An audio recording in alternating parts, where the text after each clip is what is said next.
Feliz sábado, hermanos. ¿Cómo están?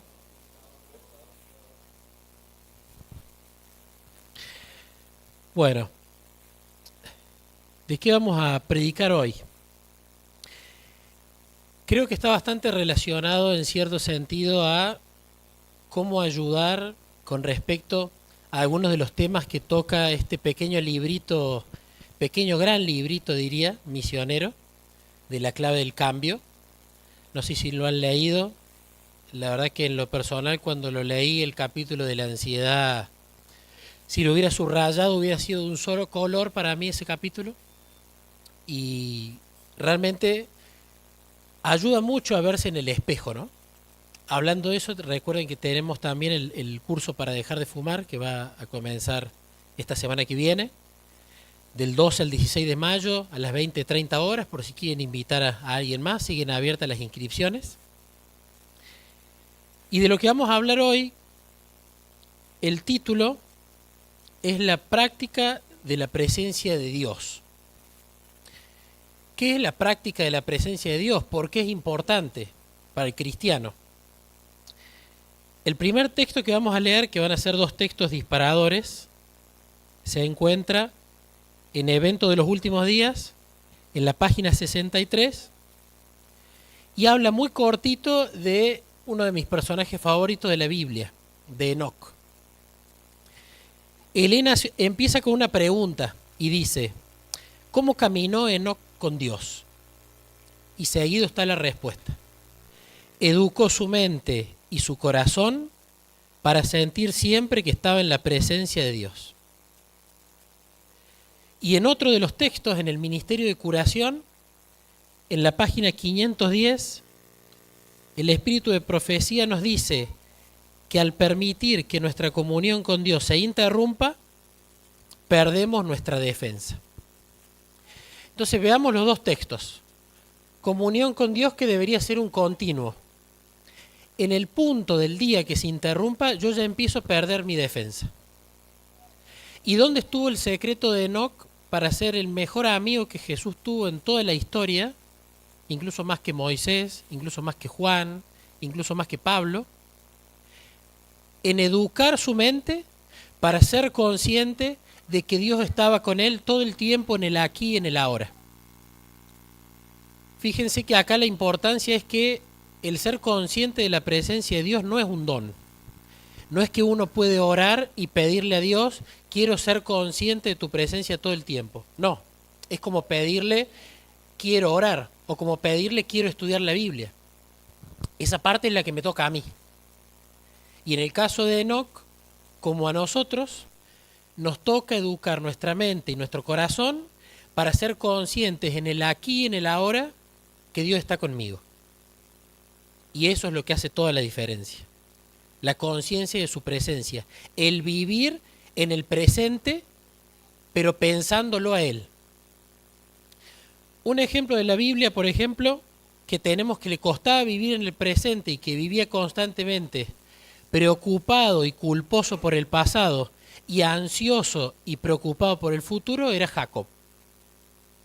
Jacob probablemente el momento en la Biblia donde más se muestra que vivió el presente fue cuando él huyó despavorido por consejo de su madre, por miedo a que su hermano lo mate, y él reposa en una piedra, tiene este sueño de la escalera entre la tierra y el cielo que simbolizaba a Cristo, y él cuando se despierta, en Génesis 28:16 dice, Dios estaba en este lugar y yo no lo sabía.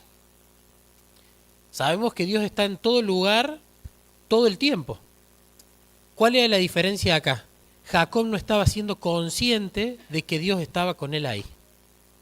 Y lamentablemente durante toda su vida, hasta casi al final en esa gran batalla en el río Jaboc, él vivió preocupado y culposo por el engaño en el pasado, porque no seguía viendo a sus padres, porque había huido y extrañaba a su familia, y vivió ansioso y preocupado del futuro con miedo y terror de que su hermano viniera y lo matara, a él, a su familia, a sus hijos, a sus seres queridos. Vivió con la mente en el presente llena de terror hasta tal punto que en el mismo río Jaboc, cuando el ángel del Señor, que creemos que Jesús mismo fue y le puso una mano en el hombro, como lo haría un amigo que te quiere dar un abrazo, él, por tener su tiempo presente lleno de terror, pensó que era un enemigo.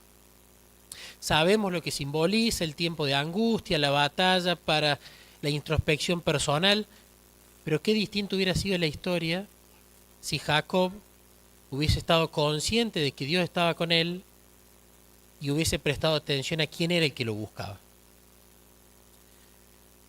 ¿Por qué es necesario ser consciente de la presencia de Dios todo el tiempo? ¿Qué beneficio tiene eso de vivir en el presente, en el aquí y en el ahora, pensándolo a Dios, percibiéndolo a Dios, teniendo siempre la mente alimentada de Él?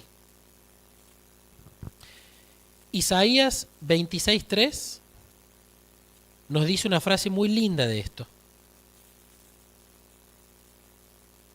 Isaías 26:3, en la versión Reina Valera 2020, dice: tú guardarás en completa paz a aquel cuyo pensamiento en ti persevera, porque en ti ha confiado. ¿Sí? Vemos que es una persona que el pensamiento está perseverando en Dios. Nueva traducción viviente: tú guardarás en perfecta paz a todos los que confían en ti y a todos los que concentran en ti sus pensamientos. Está hablando de atención, del aquí y el ahora. Nueva Biblia Viva, otra paráfrasis muy linda: Él cuidará en perfecta paz a todos los que confían en Él y cuyos pensamientos buscan a menudo al Señor. ¿Sí? Está hablando de tiempo, está hablando de momento presente y está hablando de qué estoy haciendo con esto en mi momento presente, en mi vida personal. Elena G. de White, en el Comentario Bíblico Adventista, en el tomo 7, ella da un consejo. Ella dice que tenemos que suplicar con fe a Dios que dirija cada uno de los pensamientos y domine cada uno de los impulsos nuestros. ¿Sí? Cada pensamiento en el aquí y en el ahora. El que ya pensé hace un segundo ya pasó, forma parte del pasado. El que estoy pensando ahora es el que vale la pena únicamente. ¿Por qué es importante lo que yo estoy pensando en este momento? Por la ley de la adoración o la también llamada ley de la contemplación. Timothy Jennings, psiquiatra adventista, en mi vida personal está haciendo una especie de nuevo Morris Benden, ya más adelante ahondaremos en esto. Él ha hecho varios estudios, tomografías cerebrales y estudios científicos sobre qué ocurre en el cerebro de la gente según lo que adora, ¿no? Entonces, por ejemplo, tomaron un grupo de sujetos que adoraban las ratas en India. En India hay personas que adoran las ratas. Tienen devoción por las ratas, hay un templo dedicado a las ratas, se les lleva ofrenda para que las ratas coman, se toma leche de un cuenco donde también toman las ratas, se cree que cuando una rata te muerde es una bendición y se cree que la mayor bendición o aspiración del que adora a la rata es reencarnar en una. Y ellos han visto determinados resultados en lo que pasa en la mente de la persona que adora las ratas. Y hasta puede parecer cómico. Pero los mismos resultados se han encontrado en personas que dicen adorar a Jehová de los ejércitos, al Dios verdadero, pero que tienen una concepción de un Dios castigador, de un Dios de juicio, de un Dios que, si no obedezco, viene la bajada de línea, de un Dios severo, de un Dios rudo. Y por el contrario, cuando la persona meditaba, reflexionaba, pensaba en un Dios de amor, tierno, dulce, que no viene a condenar sino a sanar, los cambios cerebrales eran muy positivos. ¿Sí? ¿Cómo podemos definir esta ley de la contemplación o ley de la adoración? La definición que más me gusta es la que da Timothy Jennings, que dice que somos cambiados neurobiológica y caracterológicamente para llegar a ser como aquello que admiramos, adoramos, pasamos tiempo observando y asimilando. Somos transformados para asemejarnos a lo que admiramos, adoramos y observamos. El que adora a un Dios que concibe que es maligno, se parecerá a él. El que adora al Jesús de amor, se parecerá a Jesús. Entonces, ¿por qué es importante lo que yo estoy pensando en este momento presente? Y si estoy siendo consciente de que Dios está conmigo o no. ¿Y cómo es ese Dios? Porque inmediatamente en el aquí y en el ahora están pasando cambios acá.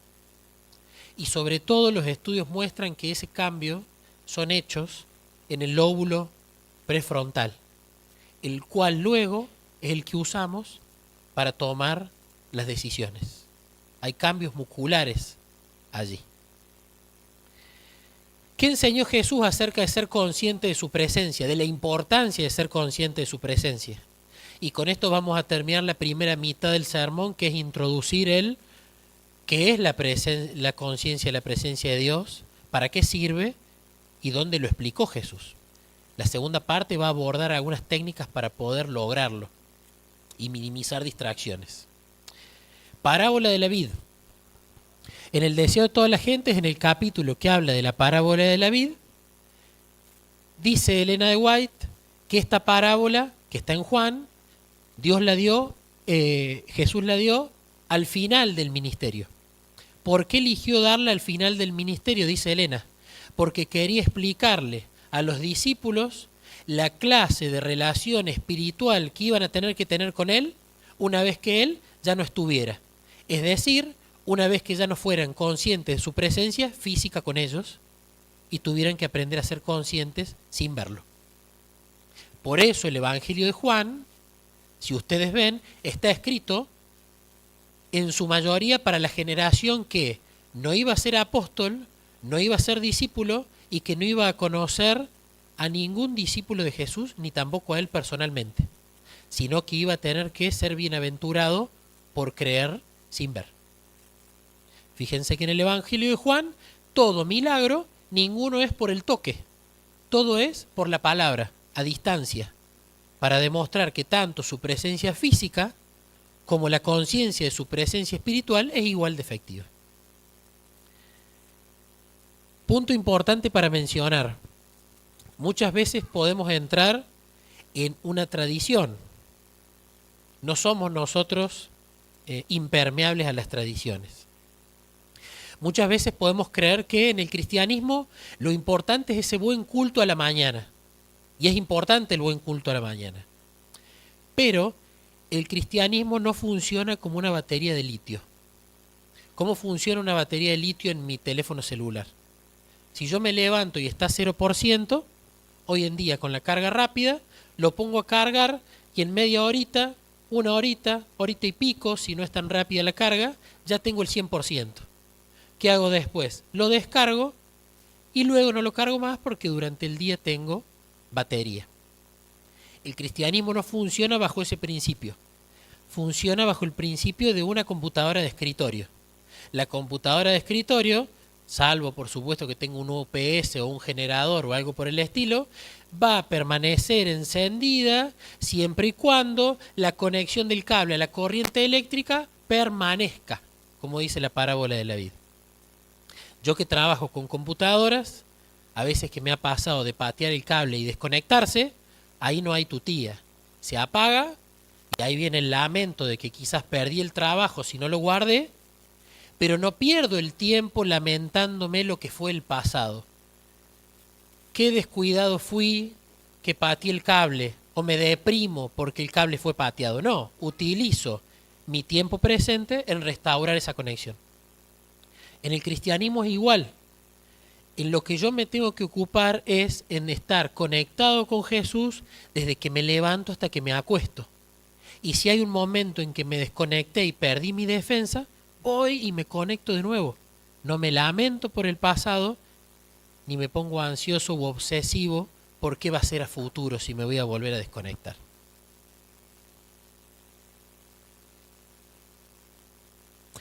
Para cerrar esta primera mitad, voy a citar una frase que me gustó mucho del Deseado en el capítulo 9, donde dice que todo momento de tiempo está cargado de resultados eternos. Todo momento de tiempo está cargado de resultados eternos.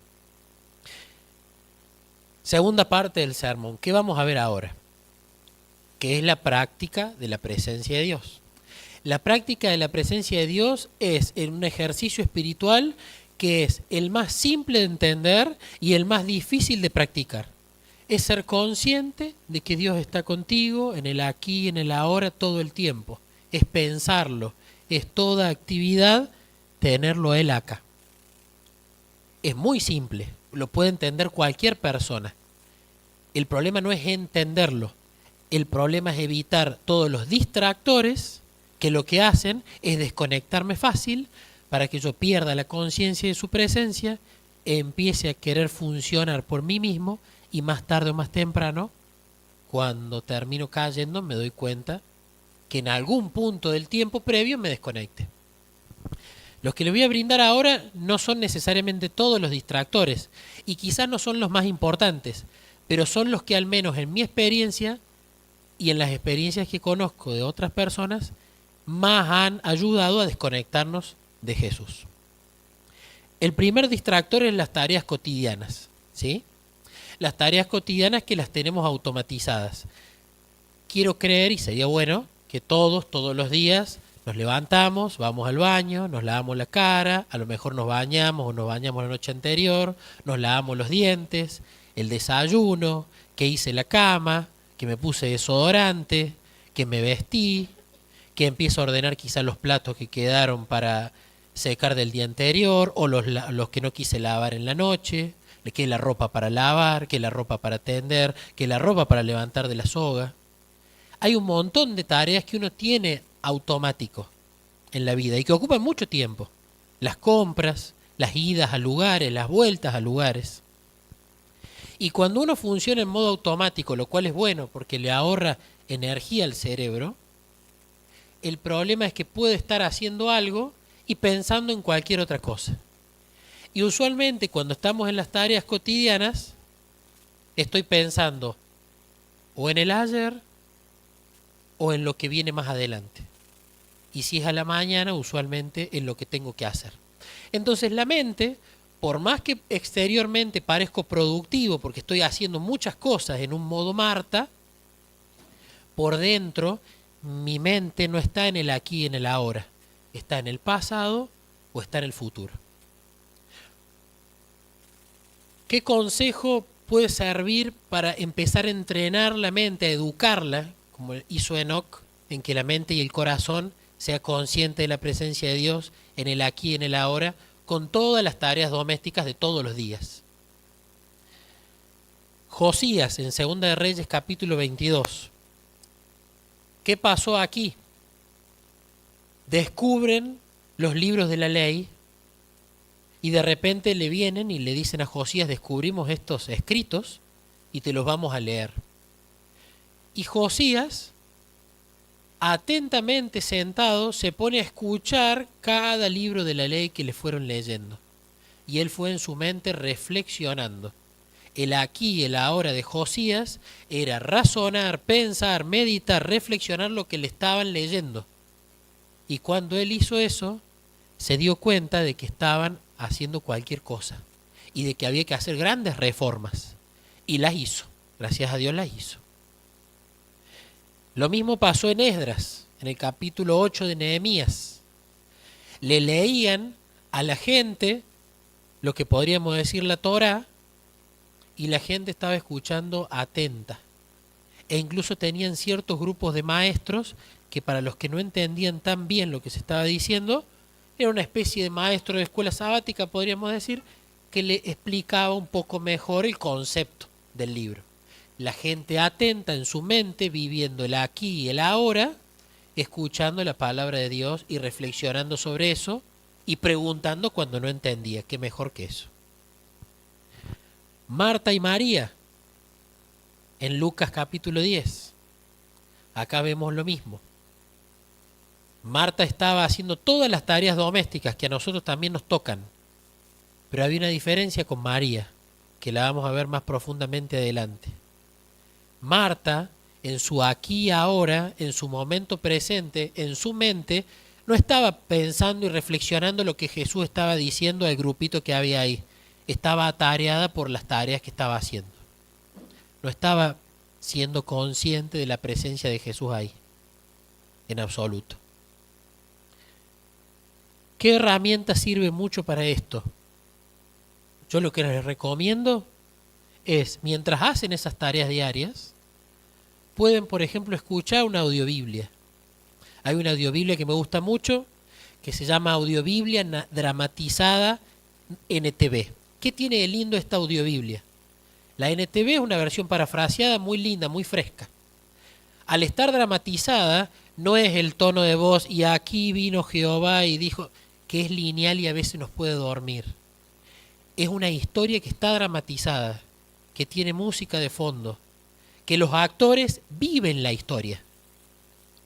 Entonces, cuando vos a la mañana te pones a escuchar eso, mientras haces tus tareas domésticas y te ocupas de reflexionar en lo que estás escuchando, la conciencia de la presencia de Dios, la alimentación de la mente en el aquí y en el ahora con la palabra de Dios, se vuelve una realidad. Y uno, esa automatización aburrida de las tareas domésticas, donde la mente itera entre pasado, futuro, preocupación, ansiedad, depresión, ansiedad, empieza a vivir el aquí y el ahora. Vive esa aventura que está escuchando. Alimenta la mente y ya van a ver después de terminar esas tareas cómo todo acá cambia. Y ya uno se predispone de una manera distinta.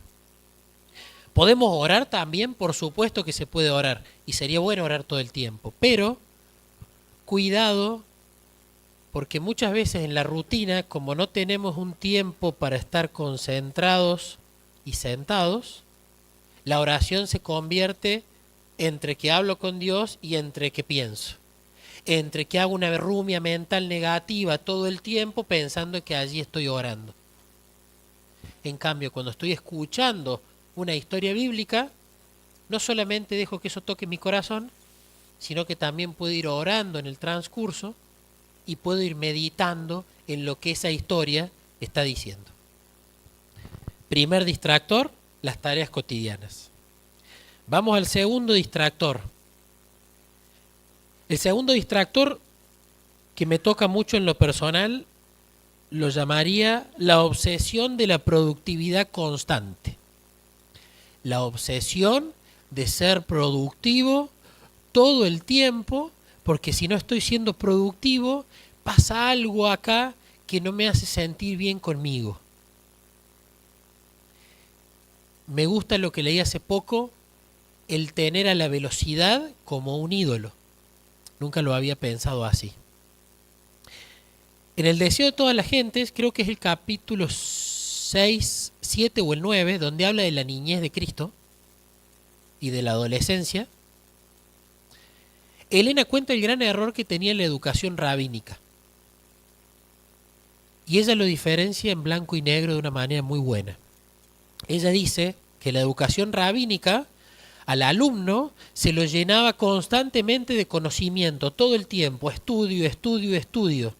No solamente del libro de la ley, sino de los escritos de los rabinos y de los escritos de los maestros de los rabinos y de las tradiciones rabínicas, etcétera, etcétera. El abuso de estudio. Pero ella lo contrasta con algo. Dice que los alumnos, que aún eran jóvenes, no tenían tiempo para pasar momentos de quietud con Dios y aprender a escuchar su voz de forma personal. Los chicos estaban constantemente en un bullicio de actividad y de estudio, e incluso un estudio no muy bueno, como todos los escritos y opiniones rabínicas, ¿no? Fíjense lo que pasaba con María y Marta. Si yo quiero tener una relación íntima con alguien y quiero que esa intimidad crezca, necesito de tres patas de una silla. Si yo tengo una silla de 3 patas y hay una pata que está débil y casi rota y yo me siento, esa pata se rompe. La silla se cae. No importa si hay 2 patas que son de oro y otra pata que es de papel madera, la fortaleza de esa silla depende de la fortaleza de su pata más débil. Entonces, si yo quiero ganar intimidad con una persona, un amigo, un hijo, una esposa, Jesús, necesito de estas tres cosas. Número uno, tiempo. Número uno, estar a solas. Y número uno, darle calidad. Fíjense que Marta y María en Lucas 10, las dos les estaban brindando tiempo a Jesús. Las dos estaban pasando tiempo con Jesús. Las dos estaban en el mismo lugar con Jesús. Incluso hasta podemos decir que estaban a solas, porque en este evento se sabe que no estaba la multitud adentro de la casa de Lázaro. Me parece que Lázaro era más del perfil de en casa no. Si quieren juntarse, muchos vayan a lo de Pedro. En casa de Lázaro, Elena cuenta que Jesús le gustaba ir solo cuando se sentía muy agobiado por la especie de maltrato familiar que sufría o incluso el maltrato de la gente. Podemos decir que estaban pasando tiempo y podemos decir que estaban a solas, pero había una persona que no le estaba dando calidad en absoluto, Marta, y había otra que sí. María le estaba brindando su tiempo presente, el aquí y el ahora, siendo consciente de que Jesús, Dios mismo, estaba entre ellos, y ella estaba pura y exclusivamente escuchando cada palabra de Jesús, de tal modo que hasta su posición corporal lo evidenciaba, porque ella estaba como echada en el piso, estaba cómoda. Pero Marta, a pesar que le estaba brindando tiempo y que estaba a solas, su aquí y ahora no estaba con Dios, estaba en cualquier otro lado. ¿Cómo podemos llegar a que el aquí y el ahora no se convierta en un engaño a través de un bullicio de actividad, incluso de actividades cristianas, donde le estoy dando tiempo a Dios, estando a solas incluso, pero no le doy calidad absoluta y soy una Marta y no una María? Hay una frase, y sobre todo para los ansiosos es probablemente una de nuestras grandes batallas, que dice que el silencio nos confronta con nosotros mismos y la voz interior despierta. A veces nos cuesta estar en silencio con nosotros mismos, porque empiezan a aflorar cositas acá. Yo a veces cuando me quedo en silencio me pongo incómodo, me empiezo a poner nervioso, quiero hacer algo, quiero ir a leer, quiero ir a traducir, quiero ir a caminar, quiero hacer. Porque el silencio empieza a permitir que acá sucedan cosas. Es como un balde de agua que capaz que uno le echa una cucharada de tierra y si uno constantemente lo está revolviendo al balde de agua, casi que no ve que está sucia el agua. Pero cuando el agua se calma y empieza a sedimentar la mugre, se empieza a ver más claramente la mugre que queda abajo. En el silencio pasa lo mismo.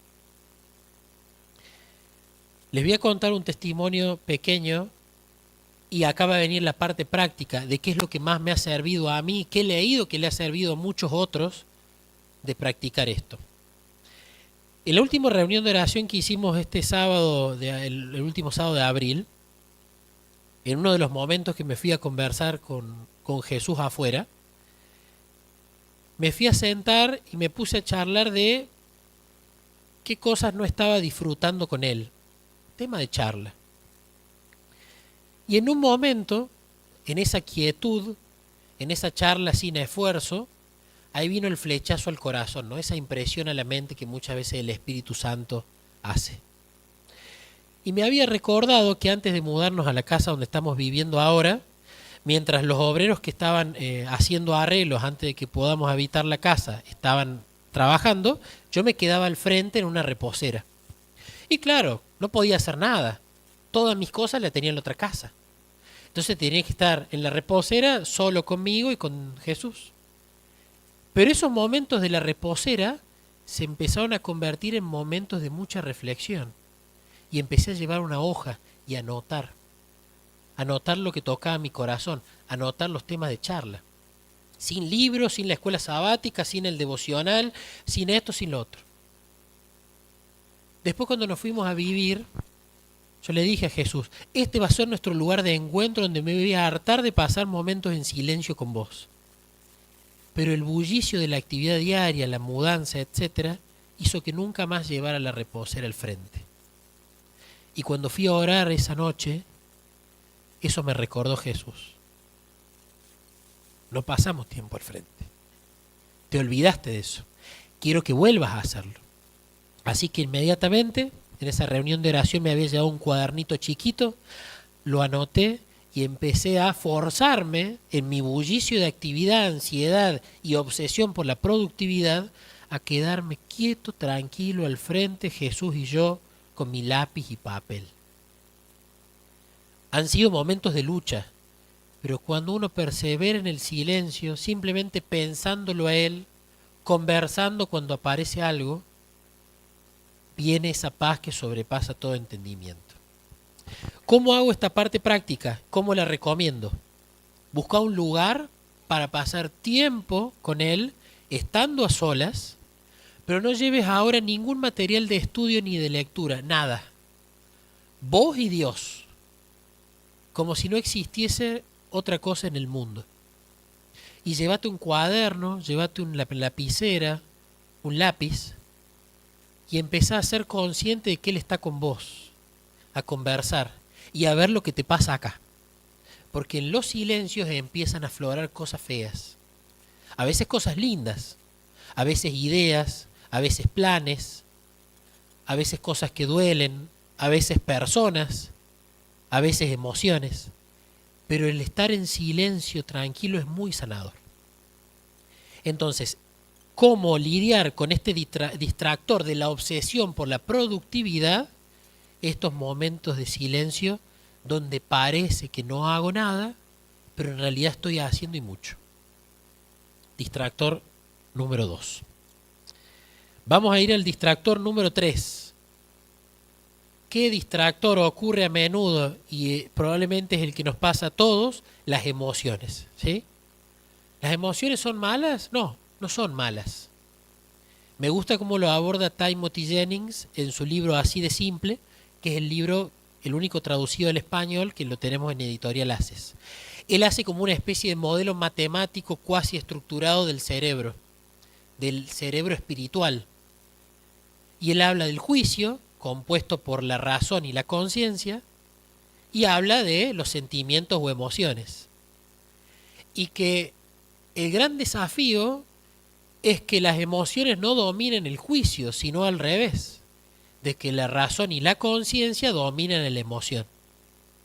El peor ejemplo de dominio de sus emociones que tenemos en la Biblia, que tenemos un capítulo en Patriarcas y Profetas, es Sansón.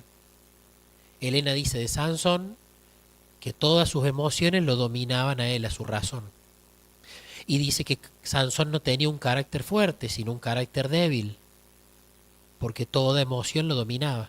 Y Elena habla de la importancia del hombre que aprende a dominar la mayoría de sus emociones y no que las emociones lo dominen a él. ¿Cómo lidiar cuando aparece una emoción? No puedo evitar no tener emociones, no somos robots. Y si tenemos el hardware cerebral en buen funcionamiento, vamos a tener emociones.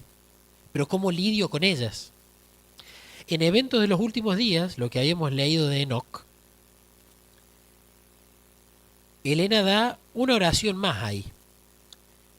Además de educar su mente y su corazón para sentir siempre que estaba en la presencia de Dios, dice que cuando Enoc se encontraba en perplejidad, es decir, había una emoción que lo estaba atravesando, sus oraciones ascendían para que Dios lo guardase. ¿A qué punto había llegado Enoc en la educación de su mente y su corazón? Que cuando cualquier emoción lo empezaba a atravesar, él, en lugar de creer en que esa emoción era cierta, o de padecer simplemente por esa emoción en un lapso de tiempo grande, inmediatamente lo buscaba a Jesús. Me está pasando esto. Y Jesús lo auxiliaba. Eso no se obtiene con el simple pedido de oración. Para eso necesitamos pasar tiempo con Jesús y practicar la gimnasia de cada vez que una emoción me toca, inmediatamente se lo comento. Desde la emoción más hermosa, como una noticia espectacular, como tener un ascenso, como un testimonio personal, hasta la emoción más horrible de aborrecer a alguien, de odiar algo, de enojarme. Rápido, Enoc se lo llevaba rápido, entonces no permitía que esa semilla se instalara y la emoción dominara la razón y la conciencia dominando así el juicio. No es simple, o mejor dicho, es algo simple, pero no es fácil, pero esto se practica. Hace un tiempo me sucedió algo que me ayudó a empezar con mis grandes caídas a entrenar más esto. Y más para la persona que es sensible, la emoción expande cada día. Y la emoción muchas veces es exacerbada. Nosotros en casa tenemos una perrita. Yo le tenía pánico y terror a los perros antes. Y con la perrita de a poco fui trabajando ese miedo, ¿no? Y uno cuando la saca a pasear en el barrio, yo como soy estructurado y siempre las mismas vueltas a las mismas manzanas. Entonces uno ya conoce las casas, los perros, con qué perro se lleva bien, con qué perro no. A nuestra perra, que es bastante camorrera, le ladra mucho a las hembras, pero a los machos no tiene problema. Y hubo un día que estaba paseando la perra y aparecen dos perros, uno blanco y uno negro. Yo no los conocí esos perros, eran nuevos, vi que los dos eran machos y miré hacia los costados para ver si estaba el dueño, porque estaban sueltos. Y cuando se acercan los perros se empiezan a oler con nuestra perrita. Pero la perrita no estaba cómoda, se la notaba como con miedo. Hasta que en un momento uno de los machos, va a saber por qué, se enoja y la tarasconea. Mi perrita ladra, yo la retrocedo, el otro, cómplice de su amigo, empezó a atacarla también. Entonces yo estaba con la correa entre una y otra, sacándolo, con mi miedo a los perros, con el miedo a que la muerdan, con que estos muchachos que estaban acá, ¿dónde está el dueño? Y yo estaba en pánico. Es decir, había venido una emoción, me había atravesado y la estaba viviendo. Hasta que en un momento viene la impresión. Pedime ayuda. Entonces le dije a Jesús en voz alta, Jesús, ayúdame. Y cuando le dije, Jesús, ayúdame, la perplejidad en oración se la llevé a él en base a la emoción que estaba atravesando. El perro blanco y el perro negro se pararon y se fueron. Yo estaba nervioso, contento porque había un nuevo testimonio, contento porque no habían mordido la perra y reflexionando en esto de que había no sido consciente de la presencia de Jesús conmigo desde el principio, pero en algún momento en el atravesar de esa emoción me acordé de él, ahí le pedí y él cumplió. A los pocos días salí de nuevo, con un poco de miedo. No sabía si eran perros nuevos, si vivían cerca. Y cuando salí de nuevo estaba plenamente de que Jesús estaba conmigo. Empecé a dar las vueltas a la manzana y apareció uno de esos perros, el perro blanco. Y cuando el perro blanco la ve a mi perra, se viene al humo. Entonces ahí, acordándome el episodio, viviendo la emoción de que no quería que pase lo mismo, inmediatamente le dije, Jesús viene de nuevo. Y ahí el perro se paró a la mitad de la calle y se fue tranquilito de nuevo. Entonces empecé a cranear y a ver, ¿tiene sentido esto de que yo, que soy hipersensible, trate de llevarle apenas empieza algo acá, se lo cuento a Jesús rápido para que me ayude? Tercer distractor, las emociones. ¿Sí? ¿Cómo lidio con eso? Rápido voy en oración. Mientras más practico esta gimnasia con todas las emociones a lo largo de todo el día, se va a volver más natural, hasta sin pensarlo, llamarlo a él. ¿Sí? Se va a volver un hábito. Pero hay que esforzarse. Cuarto y último distractor, la resolución de problemas. ¿Sí? ¿Por qué hablamos de la resolución de problemas y no lo hablamos juntos con las emociones? Porque no necesariamente uno cuando tiene un problema tiene una emoción. Hay veces que uno tiene un problema grave y lo preocupa y le da miedo, pero hay veces que uno tiene un problema que tiene que resolver, que no se acuerda y no está preocupado, ni está obsesionado, ni está triste, está pensando. ¿Por qué la resolución de problemas es un distractor? Porque como la resolución de problemas implica pensar, razonar, es un distractor fácil para que yo lo tome a mi Jesús y lo deje a un lado y trate de resolverlo yo solo. Porque a la mente no le gusta no saber cómo resolver cosas. ¿Sí? ¿Cómo hacía nuestro querido amigo Enoc?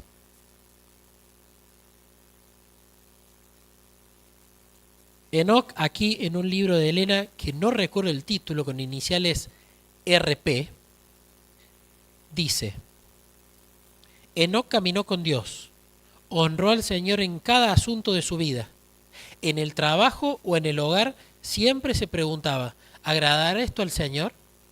Al tener en mente a Dios y al aceptar sus consejos, fue produciéndose su transformación de carácter, de tal manera que lo convirtió en un hombre piadoso, cuya vida agradó al Señor. En otro libro también cuenta Elena que Enoc, en toda decisión que tenía que tomar, en todo problema que tenía que resolver, él conversaba con Dios. ¿Querrá esto Jesús?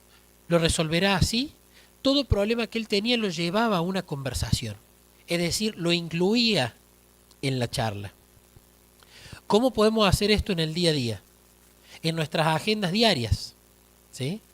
Siempre al inicio de cada día nosotros tenemos una especie de preconcepción en lo que va a pasar en el día. Hoy tengo tal reunión, hoy seguro hay lío por esto, porque va a pasar aquello. Uno tiene una preconcepción, una agenda, que a veces se cumple a rajatabla y a veces no. Es muy efectivo llevarle esta agenda a Jesús, comentarle de antemano lo que te preocupa del día y pedirle que Él se encargue. O que te dé la idea que vos tenés que ejecutar en ese momento, pero delegárselo, cederle el control a Él. Hubo, por ejemplo, una semana donde yo venía muy estresado, no tenía ganas de trabajar, estaba muy quemado y le dije a Jesús, no tengo ganas de tener la reunión con la gente de mi laburo, me encantaría que se suspenda, ya hice todo pero no quiero hablar, hoy no tengo ganas de que me vea nadie, te pido ayuda con eso. Cuando llegó la reunión, 15 minutos antes, la suspendieron. Uno estaba con dolor de panza, el otro estaba con dolor de cabeza, otro se había tomado un día porque estaba estresado. El curso para dejar de fumar, semana que viene. Yo tengo varias reuniones a la noche por la naturaleza de mi trabajo. Le dije a Jesús, Luciana se puso al hombro todo el curso para dejar de fumar de la semana que viene. Yo quiero estar por lo menos. Tengo muchas reuniones y no puedo faltar, no, menos mintiendo y no porque se me ocurre. Le comenté la agenda, no le ordené qué hacer, le comenté mi preocupación. Y el día que le había comentado la preocupación, nos llega un mail, todas las reuniones de la semana que viene canceladas. No hay reuniones. Así que voy a poder ir. Consejos sobre este asunto de la resolución de problemas. Dios escucha todas las oraciones, es cierto. Las feas, las lindas, las sinceras, las no sinceras, todas las escucha. No todas necesariamente las responde como yo quiero, en el tiempo que yo quiero, de la forma que yo quiero. Pero pareciera, y simplemente lo pongo como una opinión más que como una ley, pareciera que mientras más específico uno ora, más detallista uno es, más rápido responde. ¿Por qué? No lo sé. Quizás porque en el detalle y en el tiempo pasado explicándole puede indicar eso, que tengo confianza en a quien le estoy hablando. Y la oración de fe es la que él tiene en cuenta. Pero mientras más uno detalla los problemas que tiene, los desmenuza y se los cuenta, sucede esto de que él más actúa. ¿Sí? La resolución de problemas. Y para cerrar, que ya estamos en 44 minutos de predicación, recapitulo los distractores y vamos al cierre. ¿Sí? Distractor de las tareas cotidianas. Es bueno escuchar algo e ir reflexionando mientras estoy en piloto automático para ir alimentándome y siendo consciente de la presencia de Dios en lo que estoy escuchando. Distractor de la obsesión por la productividad constante y o la velocidad. el pasar momentos donde me quedo quieto, en silencio, sin nada, solamente con un lápiz y un papel con él, para anotar si hay algo que toca mi corazón. El distractor de las emociones. Empiezo a entrenarme en que cada emoción que siento la convierto en un comentario, una oración para Jesús. Cuarto distractor, la resolución de problemas. Se los comento de forma detallada, minuciosa, incluso antes de que ocurran. Me hago el profeta y le comento lo que creo que va a ser el día y lo que me preocupa del día. Y me regocijo en cómo él fue como una pieza de ajedrez, acomodando el día y dándome cuenta que tal miedo y preocupación que tenía por ese día nunca ocurrió. Que eso es la ansiedad, ¿no? Vivir cosas de antemano que en su gran mayoría nunca ocurren ni ocurrirán. Pero para cerrar quiero ir a un punto importante. El aprender a ser consciente de la presencia de Dios creo que es el ejercicio espiritual más importante de todos, más difícil, pero no es suficiente. ¿Sí? ¿Por qué no es suficiente? Por lo que hablamos antes. Porque uno puede estar siendo consciente de un Dios al cual incluso cree que es tirano, que es malo, que me va a castigar, que si no lo obedezco me mira feo y que si lo obedezco me aplaude y me quiere por las notas buenas que me saco y no por quién soy. El ser consciente de un Dios así no es bueno en absoluto, incluso es peor. Recordemos los estudios, adorar a un Dios que pienso que es malo me hace mal acá, incluso que no adorar a nadie. Timothy Jennings, este psiquiatra, tenía una paciente. La paciente no era adventista ella, Timothy Jennings es un psiquiatra adventista, era una paciente con una relación profunda con Dios, con testimonios, con una linda familia, una mujer que trabajaba, buena, con una muy linda historia de vida, pero ella creía en una doctrina en la cual entendía que la gente que aceptara a Dios iba a salvarse y la que no lo aceptara iba a arder por la eternidad sufriendo y sufriendo y sufriendo, como si fuera una especie de pollo que constantemente va a arder porque no me amaste. Ella creía que eso era verdad. Esa era la cizaña sembrada por Satanás en la mente de ella. ¿Por qué ella va a la consulta? Porque por más que pasaba mucho tiempo a solas con Dios, en oración, en meditación de su palabra, ayudando al prójimo, la torturaba la idea de que Dios fuera así. Cuando va con Timothy Jennings, ellos empiezan a encarar un estudio y ella permite que Dios de la mente, el campo, que es su cerebro, arranque la cizaña sembrada por Satanás de esa mentira gigante. Y ella allí sana su corazón, sana su mente y pudo subir a su próximo nivel espiritual. Empezó a tener una vida realmente feliz, no de tortura y ansiedad por los seres queridos que no habían aceptado o que no aceptaban a Jesús, sino entendiendo que eso lo había mal entendido. Yo con Jesús hace 7 años que soy amigo. Y gracias a Dios yo lo conocí, creo, que en la buena cresta de la ola, estando con un vacío muy grande y con Morris Benden, mi autor favorito. Empecé bien, contento, focalizado en la relación con él, pero Satanás es muy bueno, es muy astuto. Este muchacho sabe dónde entrar, sabe en qué momento del día, a pesar que vos te sientas seguro, sembrar la cizaña en tu mente y que vos te creas cosas de Dios que no son. Vi que esta era una iglesia muy profética, pero me habían explicado tan mal la profecía, o yo la había entendido tan mal, o había visto la profecía tan disociada de Jesús, que en mi relación privada veía un Dios de amor tierno, dulce, que me quería. Pero cuando me enseñaban profecía, parecía un déspota, un hombre que se iba a venir la noche y ya se viene mañana y pasaba tal cosa en el mundo y ay, ahora, y esto, y lo otro. Había un Dios que yo veía que o era bipolar o había una disociación que yo no entendía. Entonces, hay dos reacciones, o enfrento ese miedo o escapo. Yo empecé a escapar, no quería estudiar profecía. Cuando hablaban de profecía me quería ir, porque no lo veía Jesús, porque parecía que era un lío tremendo. ¿Y dónde está Jesús ahí? ¿Dónde nos está ayudando, protegiendo en ese gran lío que se viene? Y ahí postrado le decía a Jesús, mientras uno más sincero es con Jesús, más rápido él obra. Y llegó una noche donde yo pensaba algo y no se lo quise decir, pero dije, se lo tengo que decir, pues ya lo sabe. Jesús, te tengo miedo. Por un lado, todos los testimonios hermosos, me has cuidado, me querés, la vida de mi familia, pero te tengo miedo. Cuando hablan de esto te tengo miedo. Entonces, o no te estoy conociendo como debe, o quiero entender la profecía como realmente es. Explícame la voz. Me había hartado de leer a autores. Mi problema es en los excesos.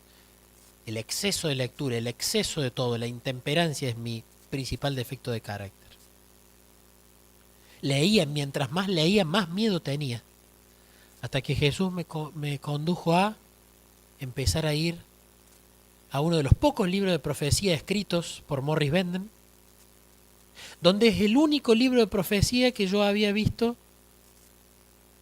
a una persona que explicaba todo el lío que se viene, pero donde hay un padre que toma a su hijo de la mano y que te lleva a través de eso.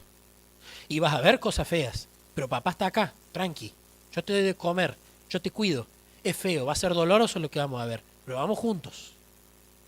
Y ahí el miedo no se fue, pero empezó de a poco a sanar. Nos mudamos de casa, ruidos nuevos, algunos eventos, uno le preocupa la seguridad de la familia, los ruidos a la noche, ¿qué pasó? ¿Dónde es? ¿En el patio?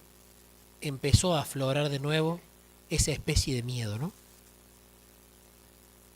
Y todas las mañanas iba pasando tiempo con Jesús, con lápiz y papel, leyendo y anotando lo que tocaba mi corazón.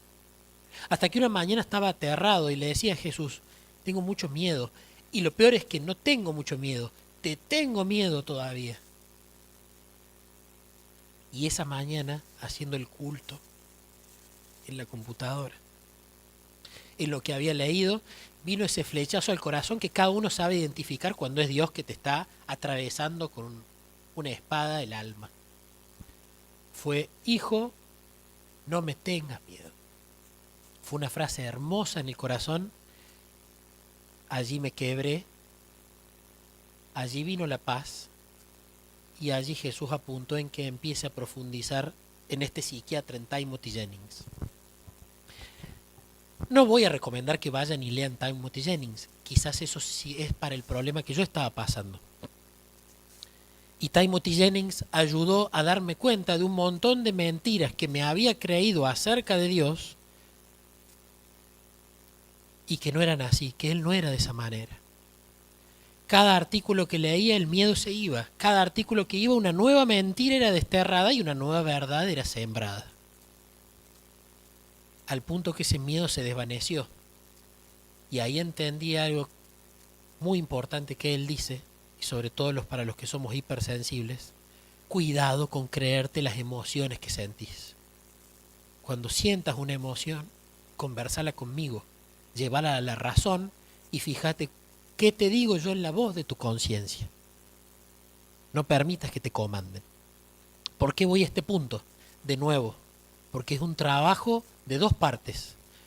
No solamente el importante y más importante ejercicio espiritual de ser consciente de la presencia de Dios, sino de continuar conociéndolo, estudiándolo y sobre todo no simplemente por lo que escriben los demás o lo que predican los demás, sino también por lo que Jesús me revela a mí de forma personal, única e irrepetible.